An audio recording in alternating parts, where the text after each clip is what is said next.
Hi, everybody. Welcome. I'm Laura McDermott. I am one of the programming co-chairs along with Yeah. Renee Piechocki for the Public Art Exchange. We're so excited to have you here today for the Arts and Cultural Program at the Pittsburgh International Airport panel. Just a quick note, we are recording this talk. PAX Talk is a program of the Public Art Exchange, an open virtual network of artists, administrators, and anyone interested in art and public space. It is free to be a member and access colleagues and information about the field. We are all volunteer run, and as I mentioned, my programming co-chair Renee and I have been hosting these PAX Talks monthly online for all public art fans to dive deeper into a range of public art programs. And today we are so excited to have the Arts and Culture program at the Pittsburgh International Airport to talk about the massive effort to commission 15 artists to create permanent work for a brand new terminal. I'll be turning it over to this great panel today in just a moment, but a quick word on housekeeping before we get started. If you can, please remain muted through the presentation, but feel free to chime in the chat. In fact, you can go there right now and introduce yourself. During the presentation, I'll be monitoring the chat for questions, which we'll have time for at the end.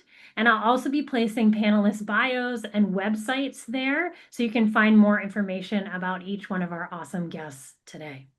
So without further ado, I'm going to introduce our Pittsburgh Airport panelists. We have Keny Marshall, the manager of the Arts and Culture program at the Pittsburgh International Airport. Renee Piechocki, who is an arts consultant on the project. Adam Kuby, an artist, Carolina Loyola-Garcia, an artist, and Colby Campbell, an architect on the project. So I'm going to turn it over now to this great team. Hi, Kenny. I'm really looking forward to your presentation. Thank you. Thank you, Renee. Um, yes, I am Keny Marshall, the manager of arts and culture here at the Allegheny County Airport Authority. So I manage all of the arts and cultural activities at the Pittsburgh International Airport and the Allegheny County Airport.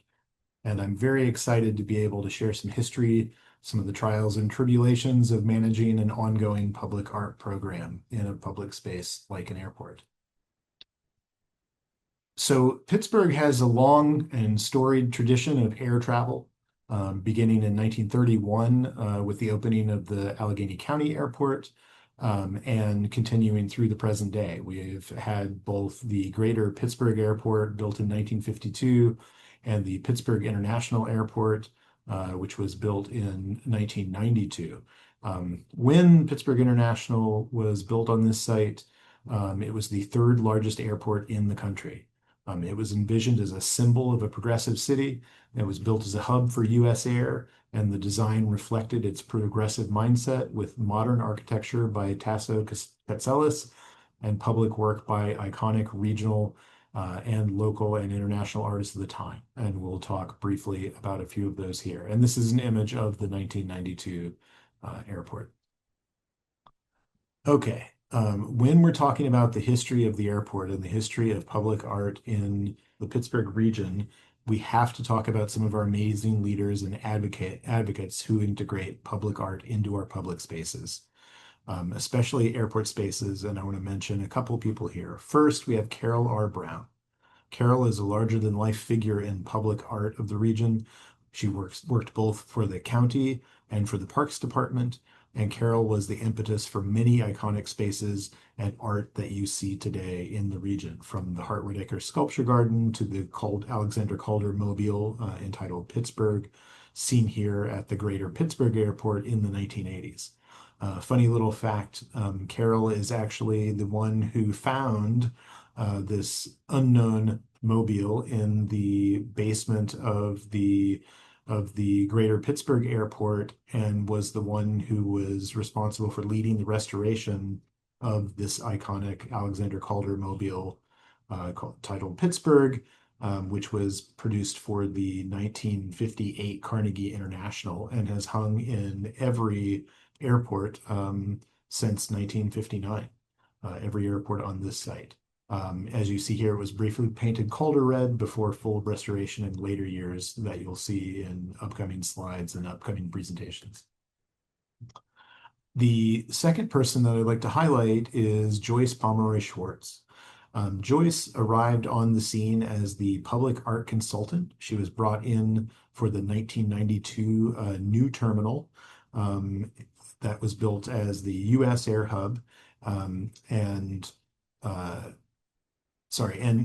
Joyce endeavored to exploit the monumental dark gray and Bauhaus red of Tasso's architecture.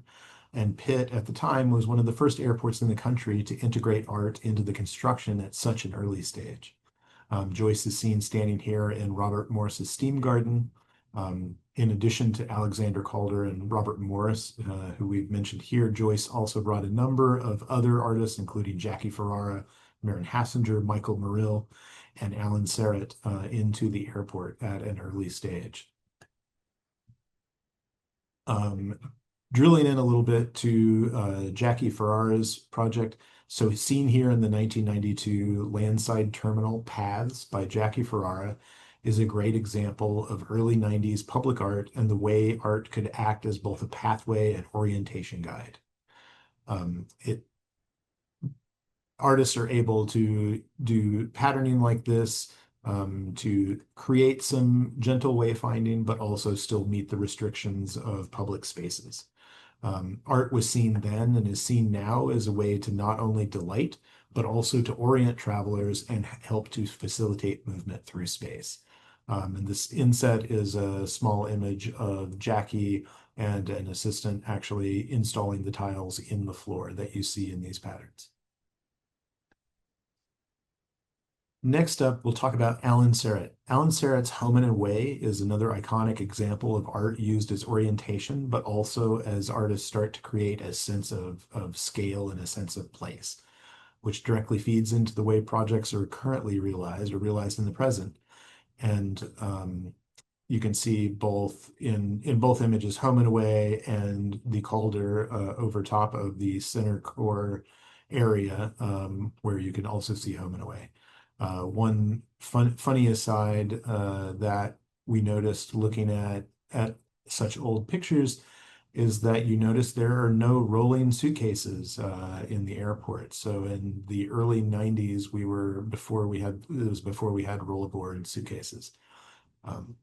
Not that long ago. Okay, so moving along, in 2004, the Pittsburgh International Airport was dehubbed and US Air left the Pittsburgh market. This led to a short period of dormancy in the arts at Pitt, but as we all know, as public art advocates and consultants and advisors, this just gives you an opportunity to reinvent yourself. And so Pitt reinvented itself again. So in 2009, with the arrival of the G20 in Pittsburgh, it helped the airport to kick off a more organized system for temporary installations and partnerships. Museums like the Andy Warhol Museum and the Carnegie Museum of Art were integrated into temporary exhibitions and interventions. Long-standing partnerships were established with museums, universities, and other organizations in the region, both to connect travelers, but also to create a sense of place rooted in the Pittsburgh region. There are a few colleagues I would be remiss not to mention at this moment, from Rich Bellotti and Rachel Rearick running the art program before I arrived. The long-standing work of the Office of Public Art, especially Kate Hansen and Derek Reese, and our Art Advisory Committee. That's made up of both ACAA, both airport employees, as well as professionals in the arts in the region. And of course, I couldn't do this without my colleague, Christiana Leach, which I will talk about a little bit later as we talk about the performance program. Seen in the inset here is the Thad Mosley installing a wooden work. Oh, I see, I have these flipped. Aerial allegory. And this was part of the Carnegie International several years ago. Also, as the airport is thinking about space and how to reinvent the way we use spaces at the airport, I will mention Toby Fraley's robot repair. Fraley's Robot Repair from 2015 is an example of how the airport engages with artists at the airport. We maintain open calls, allowing artists and performers to directly reach out to us with fun ideas like robot repair, and some of these often become beloved destinations. Robot repair is one of our most reposted social media moments with people um, happening upon it as they travel or seeking it out when they come through. And also wanting to see what the artist has done because Toby has maintained a relationship with us and often updates the display to reflect what's going on in the world around. This doesn't mean we have forgotten our roots. We also continue to work on integrated capital projects. Renee will talk more about those when we talk about the terminal modernization. But in 2015, we worked with artist Clayton Merrill, who is a local painter, an artist here in the region in Pittsburgh, on Sky Beneath Our Feet. And this was the first large-scale art intervention since the airport was constructed, and definitely paved the way for future large-scale interventions in the space. And as I said, Renee will talk a little bit more about this in her talk. Another way we've historically engaged with artists is through artist residencies. Blaine Siegel's Industrial Paintings was the first in a series of direct artist engagements at the airport. Seen here, he's working with the runway paint crew, developing a work that would eventually hang at the Pittsburgh International Airport and the Allegheny County Airport. And this process feeds it directly into the way we work with projects and work with artists today. We feel that embedding an artist in the airport environment gives us a more integrated installation, and that process really enhances the airport environment. And we want to also fight against the notion that art is used to decorate a space. A couple of other quick looks at artist projects and installations showing different ways we engage. On the left, Ann Lewis's parking lot mural, same but different, being installed with the artist and the airport's field maintenance team, which acts both as wayfinding and orientation path from parking. And it also contains a secret message that can be deciphered while you're walking the path.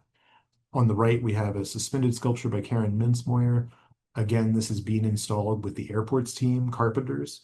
The piece mimics looking up into a tree canopy, bringing the outside in, but it also highlights the way we want to integrate the arts and utilize airport staff in the final presentation and how an artwork lives in space. As I mentioned before, I couldn't do what I do without great colleagues, and with the diligent work of Christiana Leach, we have brought together an impressive array of performing arts. Individual artists are brought in to perform, to do music, dance, poetry, fashion. Seen here we have partnerships with groups like the Pittsburgh Symphony Orchestra, the August Wilson African American Cultural Center, and many others. Seen on the left, this is part of our annual Jazzport series, which is part of the August Wilson African American Cultural Center's International Jazz Festival. And this happens in September. And on the right, Cadence, which was a fashion show and exhibition with Kat Burton and Kathy Oliver. And we had both a fashion line and fashion show and exhibition that brought all of these divergent pieces together. While we have been hosting exhibitions and performances for a very long time, I'm also excited to finally share some of the systems that make our work possible. With a small team, myself and Christiana, managing all aspects of the program, we're very excited to have recently deployed a brand new website and microsite with visual and performing arts featured and links to all of our open calls. And so this is going to be anything that is being performed or is on display at the airport currently. And we're working with our website team and our intern, Annie, on building out the archival pages of every exhibition since the program began. So you should look for that in the coming months. The other major program milestone of the last 5 years is building out a publicly accessible online database. with our friends at Artwork Archive, seen on the left. And we just deployed a turn-by-turn art map layer on our airport mapping application, meaning you can have a self-directed arts tour at any time at the airport. What we're trying to do is to create multiple ways for people to access the arts, whether you're in the space physically, you're traveling, or you're remote and are just interested in what is happening in the arts and in the region. And with that, I will say thank you and pass the baton to our most recent public art consultant and advisor, Renee Piechocki, who will tell you about the exciting terminal modernization project we've just completed. Keny, you run a really good program, and thank you for sharing all those details with us. As the consultant to this project, it's kind of like beautiful to see your public art godmothers, right? Mentioned. So I'm happy to get into the weeds with everyone here today. I'm going to focus my talk on some behind the scenes strategies. So I was fortunate to be selected as part of the Gensler team for the new terminal modernization program in 2018, TMP for short. In collaboration with many people, I led the process of writing the public art plan that outlined the project types and strategies. It was early in the SD process, which gave us a lot of opportunities to integrate artwork into the design and function of the space. During that time, I was working remotely from several different countries, and I was sure to benchmark all of the airports that I could along the way. The plan aligned with the conceptual framework of the terminal, nature, and technology community. And while the plan called for 9 art sites, we had an exciting plot twist and ended up with 16. In hindsight, one of the most important strategies of the plan was our artist selection process. The TMP was unique in that it engaged many different design and engineering firms for different buildings or sites within the whole project. We brought all of these entities together to serve on panels for every single project, even if a site was not in a specific design firm's scope. This built a really strong basis for collaboration, and it helped us create a collection that I hope, feels cohesive over the different sites. Plus, many of the people told me that the selection meetings were the best meetings that they attended. We held panels over 4 years, selecting 15 artists, and most of the panels were held during the height of COVID, when many of us could not be together. So let's shift and do a quick view of each project. You're going to hear from Adam in depth, so I'm going to be brief. He was the first artist selected because the roadways and bridges had to be designed and built first. We had incredible buy-in from the engineers at HDR from the very start of the process, which I think is a feeling that continued through design, fabrication, and construction of his site. The plan identified baggage claim as a location for rotating sculptures. So this is a site that's going to change every 5 years. Freddie Waman Malki hand-carved each of these sculptures from fallen trees. We looped in Oscar, seated there on the left, from the media team to meet and interview all of the artists, which is content we've used continually throughout the project. We really try to have lots of open-ended discussions and involve people in the design review for the artworks. After conversations during his conceptual review, Freddie decided to also carve a bench featuring most of the textures of his hand-carved sculptures. This is placed near other baggage claim seating. So it's an accessibility feature, but also a feature for people who are touch curious.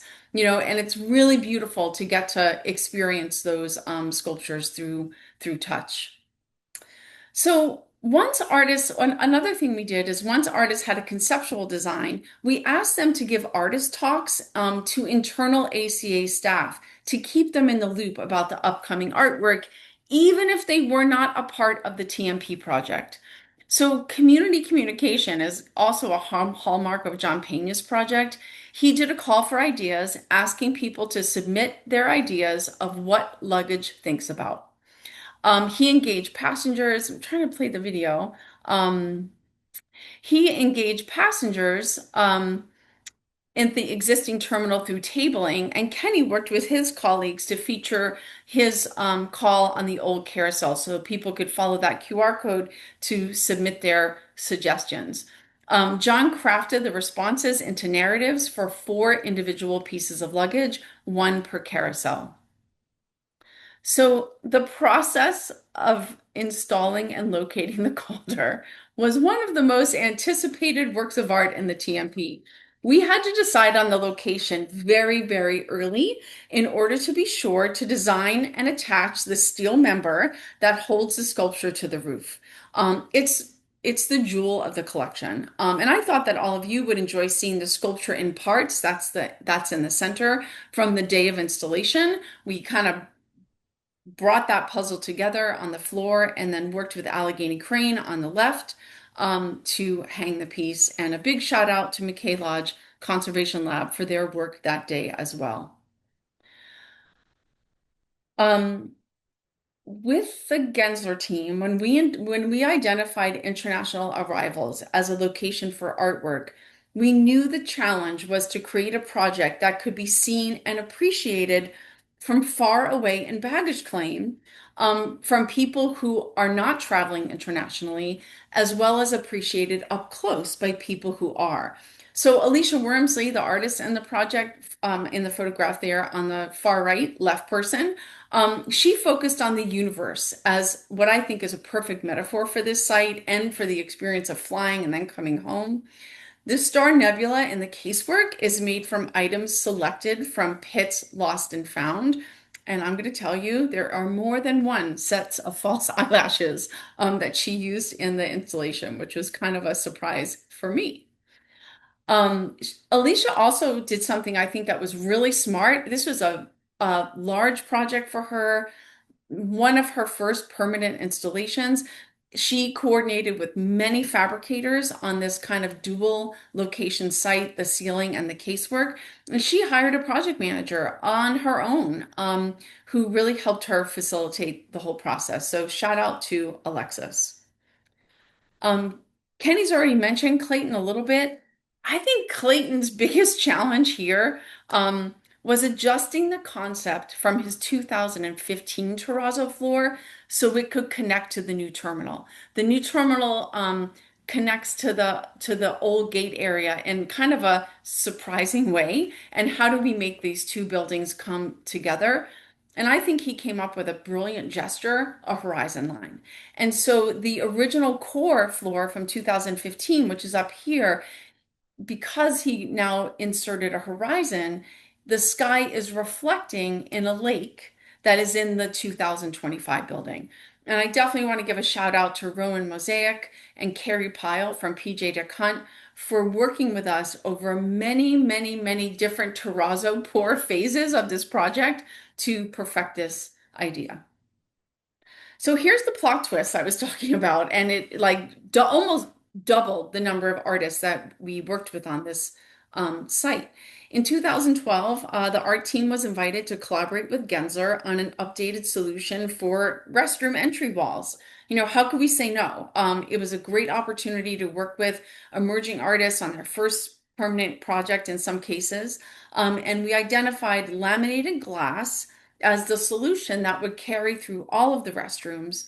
And as soon as we did that, we got to work choosing artists. So as I mentioned, we focused on artists from the Pittsburgh region for those sites. Instead of one artist per restroom, we selected one, which would have been like a project management nightmare. We selected one artist per floor.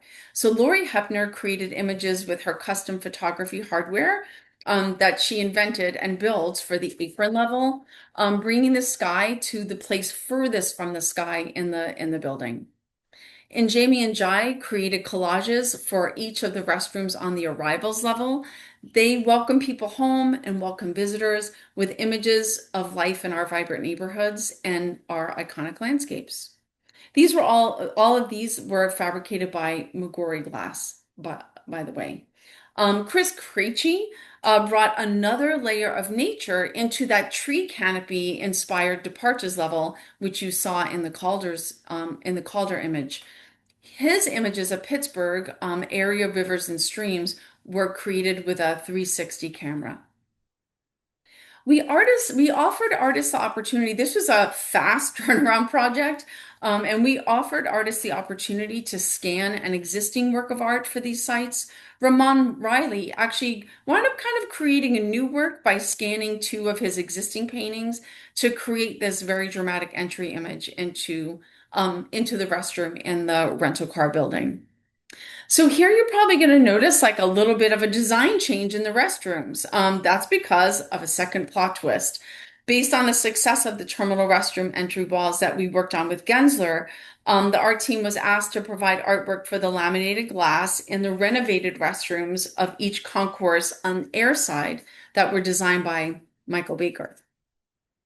So one of the things we ask artists to consider is really well illustrated with Christine Lorenz's macro photography of salt. We ask people to consider to distinguish the restrooms with color or scale or content to help people find the restroom that best suits them. And hers is the artwork along Concourse C. You'll see this kind of dramatic color shift as a wayfinding device is amplified by Charmista Ray.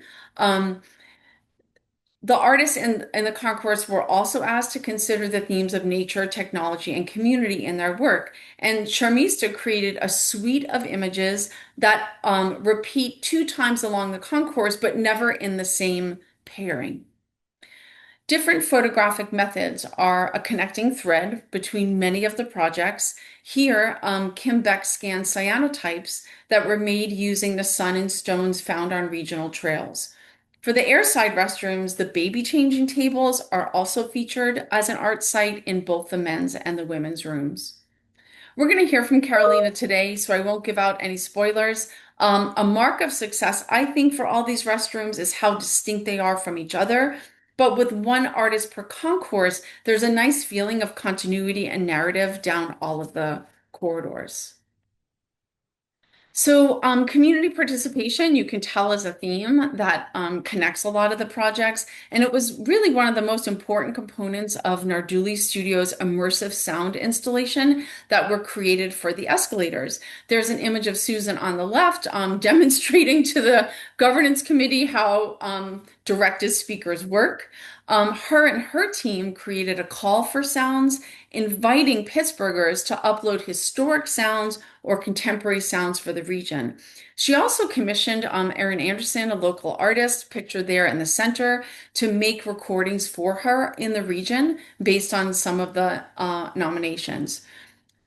Narduli Studio used these sounds to create immersive environments along along four sets of escalators. So in the photo on the right, those are the speakers are what you're seeing hanging above the escalator. So this was a project that was designed a little on the early side, but was only recently completed because the artwork was waiting for the completion of the escalators to install the final speakers. The project also has a really great web component.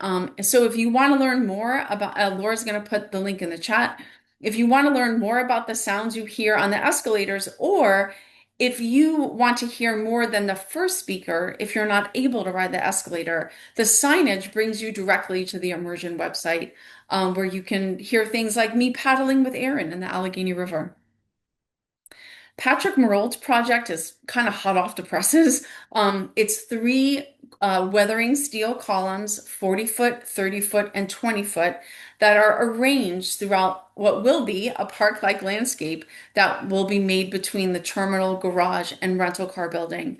Our best move here was working with Patrick to fabricate these before the cost of steel increased, and to store the largest one on site. We didn't know this would happen, but because of kind of required design iterations of this landscape, the art, was always going to be a big presence with a 40-foot, 30-foot, and 20-foot column. But now it's really more of the key focal point of the landscape. Last slide for me. One of the most important parts of this project was a strong working relationship with the client. Although I was contracted to the architects for planning, and then to the project management office for implementation, my strongest collaborators were definitely Rachel Rearick and Keny Marshall, the arts and culture managers. I work with Rachel through planning and half of artist selection, and with Keny for the other half of artist selection and then implementation. I'll say like I don't know how this project would have happened without that strong client relationship. I kind of thought of myself as like a TMP art sidekick, who was there to kind of imagine and collaborate and produce the collection, while all the while they're doing all that, but then also managing ongoing programming for the past 7 years of the TMP. So I hope this kind of little insight into the planning and implementation process is helpful to some of you. And now I'd like to introduce Adam Kuby, who is going to dive deep into his project. Hello, everyone. Thank you, PAX and sponsors and hosts for inviting me to talk about the artwork I did for the new Pittsburgh Airport. It was an incredibly involved, collaborative, complex project and really could not have happened without the support of my project managers, Renee and Keny, and also the other project managers on the TMP design staff. I was interviewed for this project way back in 2019, where I was a finalist for the artwork that would be part of the roads and bridges leading in and out of the airport. Um, And as I was getting ready for the interview, the questions that came up for me was, can the art create an unfolding journey for travelers as they move in and out of the airport? And and also there are these giant walls that are holding up the roadways and bridges, and wondering if the art could somehow diminish the scale of these roadways so that the terminal architecture could really soar uh, as the kind of main event. There are 6 walls and 1 bridge as you enter and exit the airport. 57,000 square feet of wall surface total. Um, 3 of the walls face the land side where the parking and entry and exit for cars is, and then the other walls face the tarmac where the planes are taxiing and the gates are.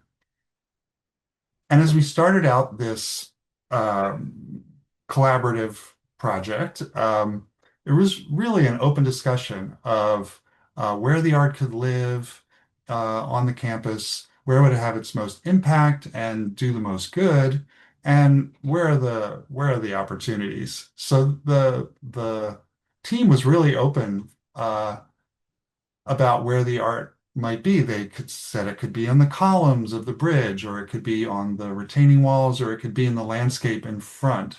Um, and so as we discussed this, I started to think that the retaining walls were the obvious answer.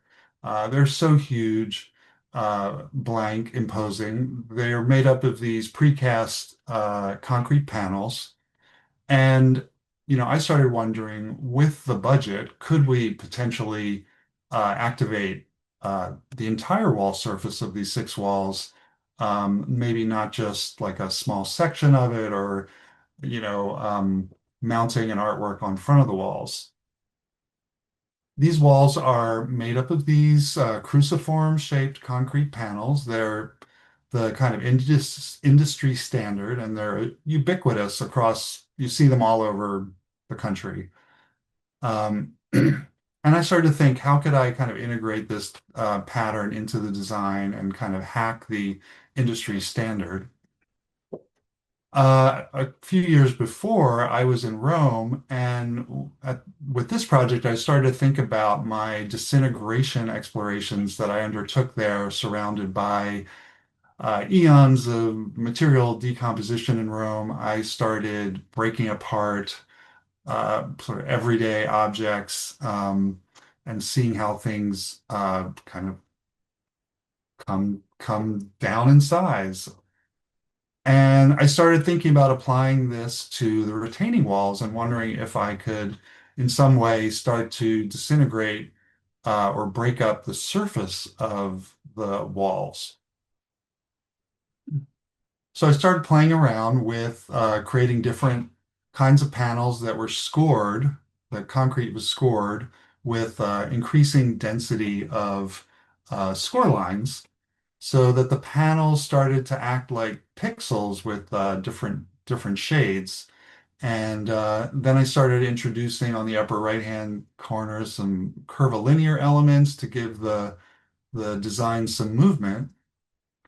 And these score lines in the concrete start to act very similarly to cross-hatching that you see in old master's drawings. Cross-hatching's been used for centuries to create shadow and density and volume.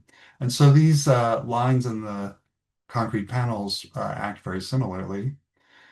Came up with a palette of 20 different designs, very simple score lines, grids, curves that could then uh, be arranged in an infinite number of ways to create non-repeating designs on these walls. You see a lot of retaining walls and highways where there's repeating patterns, but we really wanted to create something almost like a super graphic that really caught your attention in a different way.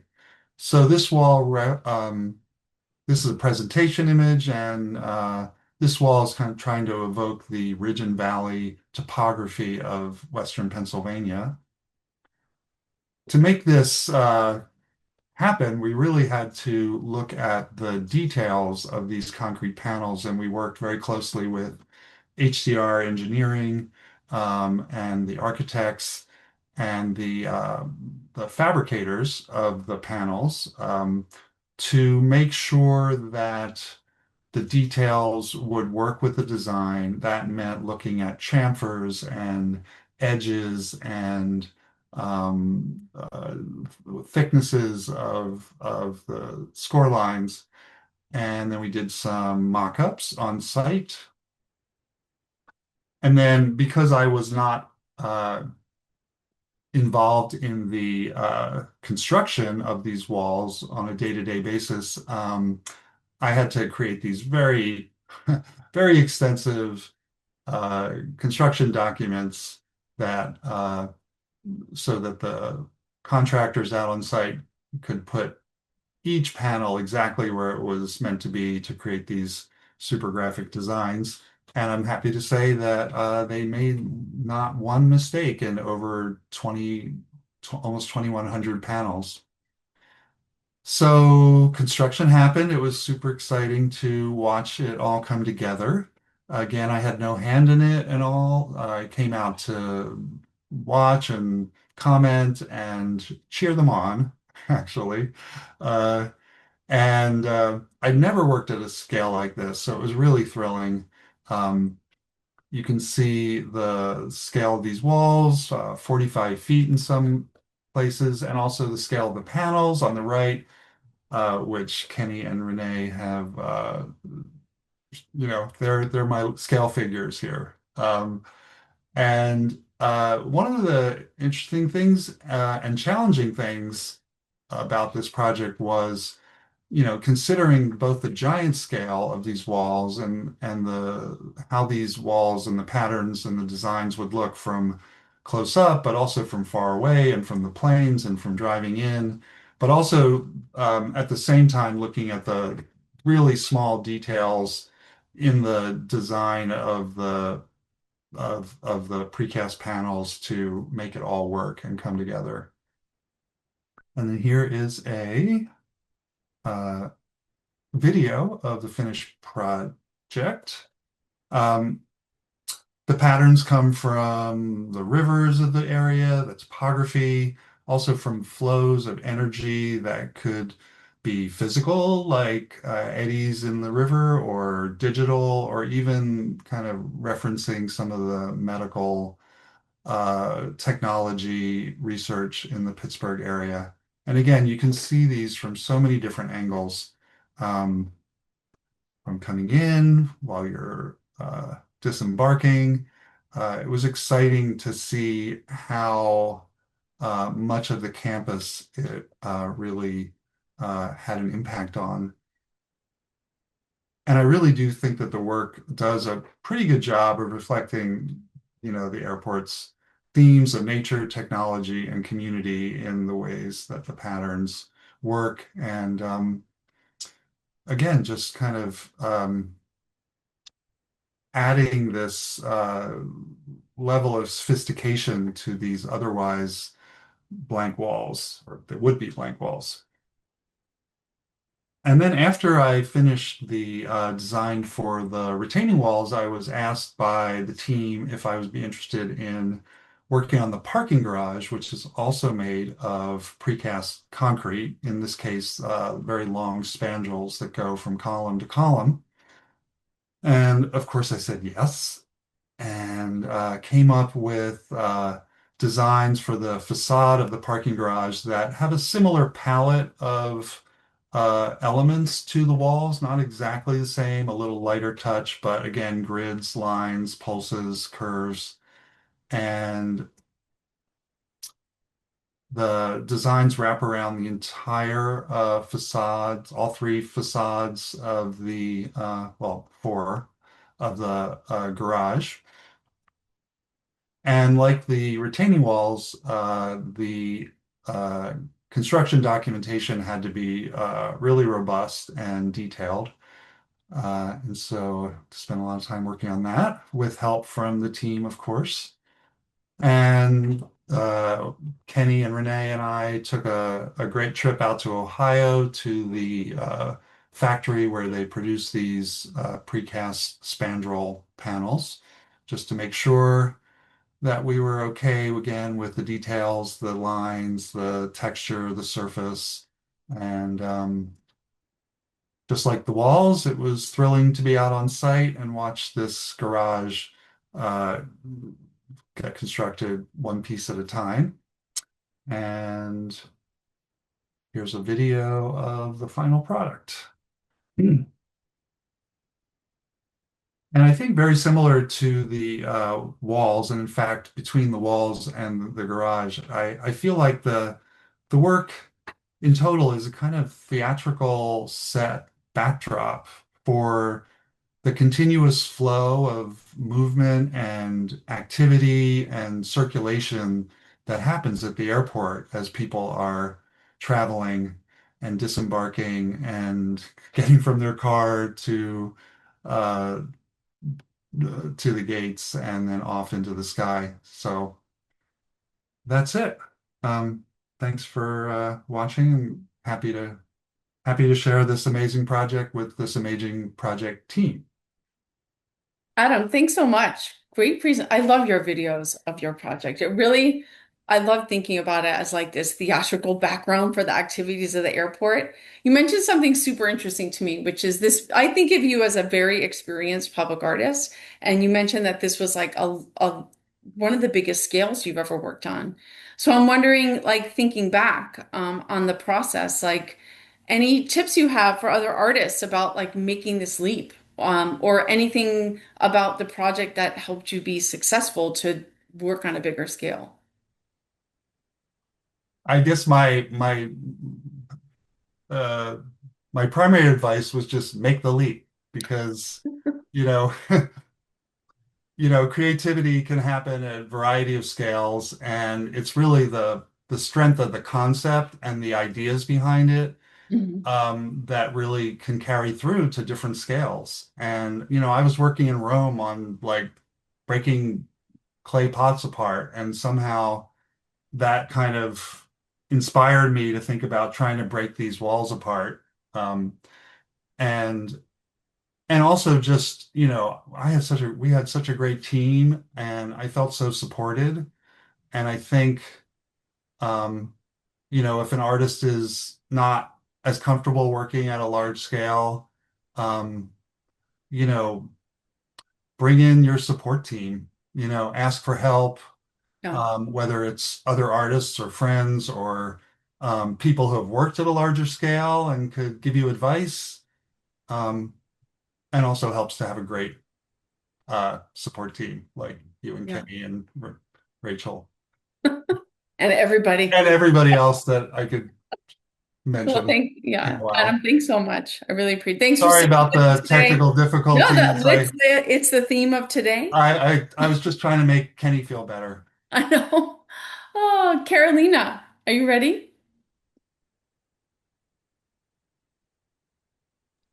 I am, yes. Okay, I'm going to turn off my audio and video for you. Looking forward to your presentation.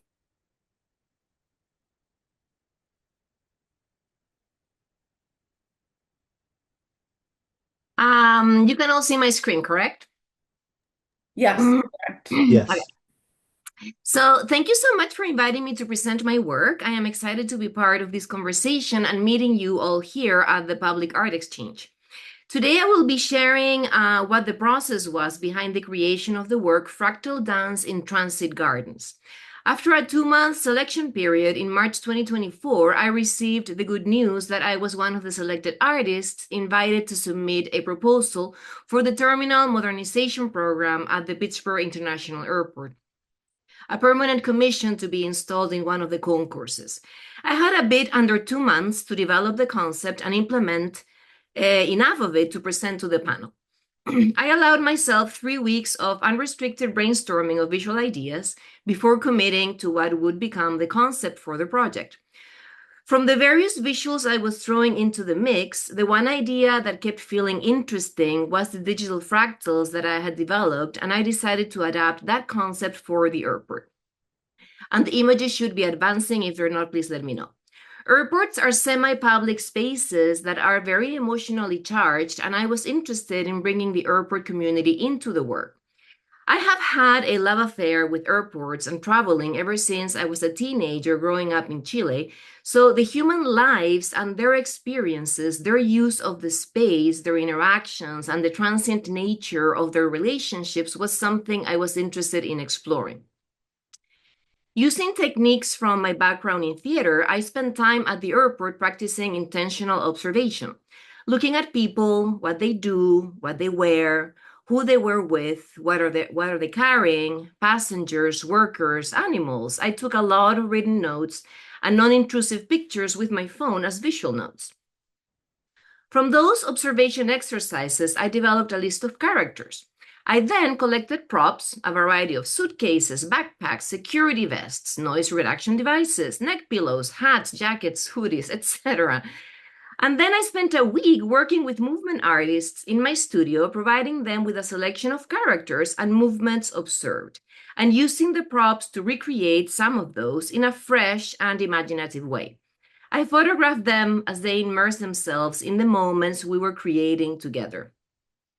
From these sessions, I selected and edited a character study that later I combined with the flora fractals I was developing. It was spring at the time, so I was also photographing the wonderful emergence of flora in my neighborhood and in my own garden.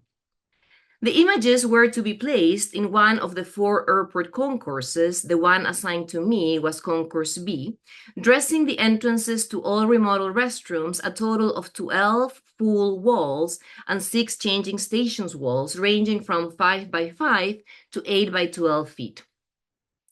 My images showcase the human scenes observed, digitally collaged with flora and fractals, that evolved into mandalas. I used vibrant colors representing the changing seasons in Western Pennsylvania. Here are some of the images that were submitted during the development process, which lasted until early fall of 2024. We were able to receive 1-by-1 square foot samples of our work on the actual laminated glass material for color proofing. I found that I had to boost my brightness by about 10 points in order to get the color I wanted, so the proofing process proved to be very, very helpful. You can now compare those submitted images with the installed images. These 2 here are 2 sides of the same entrance tunnel into one of the restrooms. This is a wall adjacent to one of the changing stables before the image was installed, now with the image installed. So you can see how the artwork really activates the space and makes it welcoming and hopefully fun, right, for whoever is changing a baby there. This is Winner, one side of Winner, the other side of Winner with some of the characters and the sense of the tunnel that gets created into this, entrance for the restroom. The changing table that accompanies that. Here, two bathrooms that are adjacent. This is one view, another view of the same set of restrooms, and then one of those walls as well. Renee Piechocki and Keny Marshall were instrumental during the installation process, which happened over several nights during a 10-month period. They kept the fabricator accountable for the expected final quality of the images and only approved the panels once they were satisfied with both color quality and alignment. Several panels were sent back. During the concept proposal and feedback process, I was hoping to include an image of a dog I observed at the airport who decided to collapse to the floor and refused to get up. The owner had to use some heavy convincing to get the pup moving again, and I thought it was hilarious. But I learned that passengers have been passing animals without proper training as service animals, and they didn't want to encourage that behavior, so misbehaving pup was cut from the mix of characters. I was allowed to use images of animals, though, but was asked to clearly label them as service animals, which I was happy to do. In addition to flora, I proposed including some representations of fruits and vegetables, my Frida Kahlo moment, but the feedback was that no food was to be represented in those images as they were going to be dressing the entrances to restrooms, so no food was allowed. I find the dialogue that is created between the various constituents involved in public art to be really engaging and fascinating. I like the democratic aspect of it and how questions that I wouldn't think about by myself in the studio come to the surface. It's ultimately a design challenge that needs to be solved by various creative individuals, contributing their expertise from multiple angles, and I have found that I thrive in that collaborative environment. This slide represents all the 12 full wall images that were fabricated on laminated glass. You can see both images, left and right. One side contains the representations of people, and the opposite side turns an aspect of that image into a mandala. Concourse B is for bailar, dance in Spanish. My hope is that the images lift the spirits of passengers and workers and makes them want to dance up and down the concourse. Next stop, organize a flash mob. Stay tuned for that. Thank you so much for listening. I like the idea of an organized flash mob. Thank you. Oh, if we invite, look all those claps. I love it. So, Carolina, is this your first permanent public artwork? It is. It is my first That's commissioned incredible. work of public art. Most of my career has been devoted to galleries, museums, biennials. I have been funded by a multiple of competitive grants to fund the work over the few decades that I've been working. And this was my first step into being an artist on the public art side. I had been on the admin side because at my university, there was a public art committee for about 8 or 9 years, and I was part of that committee that whole time. First as a member, and the last few years I was chairing that committee, so we were able to implement public art within the grounds of the university. Okay. I was familiar with that side of how the process worked, and it was really helpful actually. But this I'm curious, do you have any, so there might be some public art administrators on the call who want to look for opportunities for artists to have their first commission. This was a big project, right? It's multiple restrooms, multiple walls. Any advice you have for administrators who are looking up to set up a project to be successful, for people working in this way, or for artists who are looking for a first time permanent gig? I think what I take with me as a really positive experience was having you, Renee, and Keny guiding the process and really serving as the liaison between what we were trying to do and the selection panel and all the different people that were working at the airport, right? Because you were able to translate, right, expectations, visions, do's and don'ts, right? And that really helped the process along so much. And from the creator perspective, it's kind of terrifying through stages, like thinking Yeah. about what do you want to do and how are people going to react? What would be useful, successful versus what not? And both you and Keny were very, very good at guiding that process and making sure that we were going to be, successful in what we were trying to communicate. So I think that's a really important part of being in that position, of being the Yeah. advocate, right, that is communicating to both. Yeah. Well, you made it easy, Carolina. I do want to say it was not McGrory's glass that was sent back, but we are not going to mention the name of the fabricator. McGrory's did a really good job. Thank you, Carolina, for your presentation. And thanks everyone for sticking on. We have one more speaker today. I'm really excited to invite Colby Campbell, who I don't know, Colby, we've been through a lot together. So Yes, we have. thanks That for we your have. presentation today. I'm really looking Yeah, forward to it. absolutely. All right, let me know if you can see the slide. Yes. Perfect. Hello, everyone. My name is Colby Campbell, and I am an interior designer with Gensler. Today, I'd like to talk about something most people never see, what happens between an artist's concept and the final installation of artwork in a public building. When people experience artwork in a place like an airport, they see the finished piece. They don't see the years of coordination required to make that artwork part of the building itself. At the Pittsburgh International Airport, artwork wasn't simply installed after construction was complete.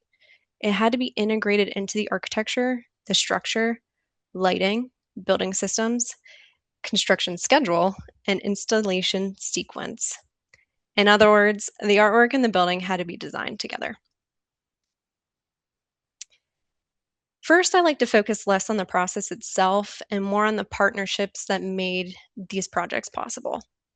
Bringing artists, designers, engineers, contractors, and owners together from the start helps align goals, identify constraints, and solve challenges before they become a problem. It also requires transparency, trust, and a willingness to leave egos at the door. Every team member brings a unique perspective, and the best solutions often come from working through challenges together. When the level of coordination happens from the beginning, artwork is no longer something added to a building at the end of construction. It becomes an integrated part of the built environment. But early collaboration is only the first step. Once a concept is approved, the team shifts focus from developing ideas to making sure those ideas can be successfully built. Maintaining communication and coordination throughout construction becomes critical to preserving the artist's vision while addressing the realities of fabrication, installation, scheduling, and site conditions. Now the question becomes, how do we document these items to ensure your vision becomes reality? This is where construction administration plays a critical role. We often refer to this as CA. So what exactly is CA? So for artists, I like to describe CA as being part of quality control manager and part wedding planner. The design is complete, but now someone has to make sure every detail comes together exactly as intended. The design team acts as the owner's rep and works with contractors, fabricators, consultants, and artists to protect the original vision throughout construction. CA helps ensure shop drawings are reviewed, mock-ups are evaluated, field conditions are resolved, and installation remains true to the artist's intent. So there are three main components of CA. So you have site observations, which are essentially visiting the construction site to verify work is being installed correctly. RFIs, which means requests for information. So that's just essentially questions from the contractors when clarification is needed. And then you have submittals, which are detailed documents, samples, and shop drawings that are submitted by fabricators and contractors for review before work begins. Today, we'll focus primarily on submittals and coordination. So this is the first example. This is baggage claim art installations, and this installation was designed with flexibility in mind. The blue lines shown in the drawing represent structural support systems located above the ceiling and below the floor. These supports serve two important purposes. They distribute weight safely throughout the structure, and they also provide flexibility for future artwork installations. The middle image is called a reflected ceiling plan. So think of it as lying on the floor and looking straight up at the ceiling. It shows everything located overhead, included structural supports and access points. The ceiling grid was intentionally designed to allow artwork to be installed in multiple locations while safely supporting various weights and configurations. Power and lighting were also integrated into the system so artists could incorporate technology, digital media, or illuminated pieces into their work. The goal was to create infrastructure that supports today's artwork and future opportunities. Now, the next example is restroom glass artwork. So this demonstrates how detailed coordination can directly impact the appearance of the artwork itself. The elevation drawing shows the individual glass panel sizes that make up the wall system. Early in the process, we worked closely with the artist to determine where joint should occur. Why? Because a seam running through an important feature of the artwork would disrupt the visual experience. By coordinating panel sizes and artwork placement together, we were able to minimize seams in critical areas and preserve the integrity of the design. We also coordinated surrounding architectural finishes, including paint colors and adjacent materials to ensure the artwork remained the focal point. And I just want to stress the importance of mock-ups. Before fabrication was finalized, mock-ups were created using the artist's original digital files. Mock-ups allow the team to verify image quality, review color accuracy, evaluate pixelation, and adjust the artwork placement as needed. This step gave the artist an opportunity to make refinements before full production began. Think of it as seeing a rough draft before committing to the final version. As installation approaches, practical considerations become just as important as the artwork itself. Questions like, how will I get into the building? What equipment is needed to install the artwork? What site access and security requirements exist? At the Pittsburgh International Airport, security was a major consideration. Every installer required airport badging and security clearance before entering certain areas of the project. Those logistical requirements are just as important as the artwork itself. So the artwork is installed, but the work isn't finished. Construction may still be occurring nearby. Protecting completed artwork becomes critical. These can include temporary coverings, protective barriers, restrictive access zones, and cleaning and maintenance protocols. After years of design, coordination, and fabrication, protecting the finished pieces ensures it reaches opening day in perfect condition. And I just want to take a moment to say that it does truly take a village. I'd like to close by recognizing the people who make projects like this possible. Successful public art installations are never the work of a single individual. They require collaboration between artists, fabricators, contractors, engineers, architects, in this case, airport staff, project managers, and installation teams. The seamless integration of art into the built environment is only possible through communication, trust, and teamwork. I'd especially like to thank the airport team, Keny, Renee, and PJ DeCunt, and all of the subcontractors who contributed to these installations. Their expertise and coordination helped transform artistic concepts into built reality. Thank you. It's so fun to end with a group hug, Colby. Thank you for doing that. I have a question. I have a quick question for you, Colby. So I know many of my public art administration colleagues might have this on their mind. You know, everyone we worked with at Gensler was such a team player when it came to the art program, right? Like it was really easy, you know, and it's not always like that. I'm curious from your point of view as an architect, what can we do to kind of foster more sense of collaboration and not competition with artists? Right. I think that's a really good question. I think the biggest shift happens when individuals on the project stop moving forward with ownership into partnership. Mm, So we all, like I said, we all bring different expertise to the table, but we're ultimately trying to create the same thing, right? A meaningful experience for people. So I think the earlier we start working together and the more transparent we are about our goals holistically, along with the constraints as well, I think it just becomes a better process, more collaborative. And the last thing that I'll say, and I don't think of this at all clearly, but I think the best projects happen when architects stop seeing artists as almost add-ons, and then mm. artists stop seeing architects as gatekeepers. And once that kind of mindset is dropped, you can then open up to collaboration, and create beautiful things. That's a great, that's a very true statement, Yeah. right? I think Mhm. both of those statements are true. So thanks for helping us focus on that. Like when are we Mhm. looking at architects as gatekeepers and not collaborators? Thank Right. you. Yeah. Thank you. Well, thank you, Public Art Exchange, for making these talks happen. Yeah. They're Oh, really, speaking of public art exchange, Yeah. Adam, Laura, is there any like upcoming other programs that people could know about? There are. So everybody should mark their calendar for November 11th through 13th and come to Scottsdale, Arizona for a in-person PAX public art field trip. Scottsdale, there you go. I put a link into the chat.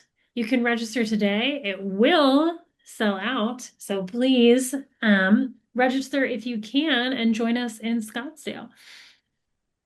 And then also, if you really would love to support the Public Art Exchange, which is again an all free network and platform to use and engage, you can also donate to Public Art Exchange here to make sure that we can keep it moving and keep it grooving, hopefully with less Zoom vandalism in the future.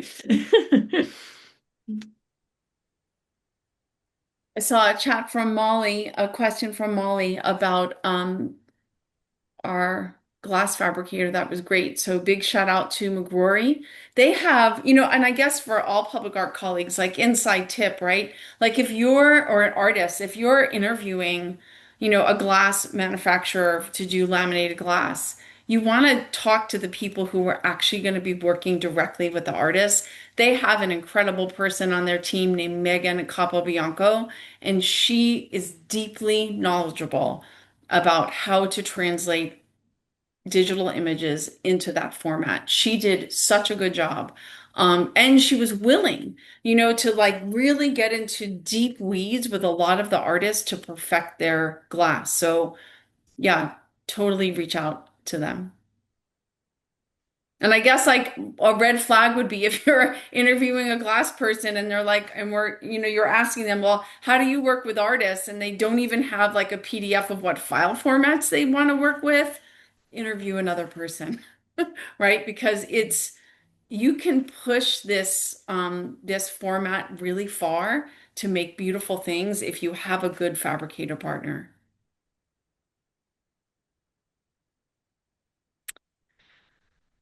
All right. Well, friends.